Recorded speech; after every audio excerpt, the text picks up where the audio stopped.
recapacitando. El hombre bien informado tiene mucho de ganado, pero el que es inteligente, tarde o temprano siempre vence.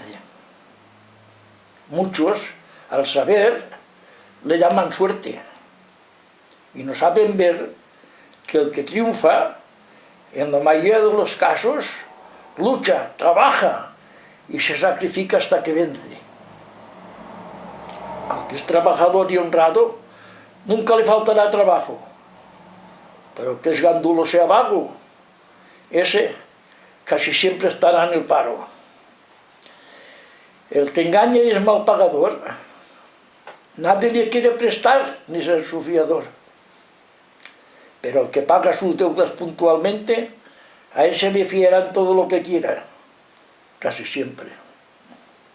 El hombre que es bueno y educado, siempre veréis que es bien tratado, pero el que es muy mal hablado, muchas veces sale mal parado. El que es descuidado y cobarde, difícil es que tiene gran empresa delante, pero el que es valiente, trabaja y hace trabajar. Lleva muchos planes en su mente. Moraleja: si quieres triunfar, procura estar bien informado. Estudia, lucha, trabaja y haz trabajar.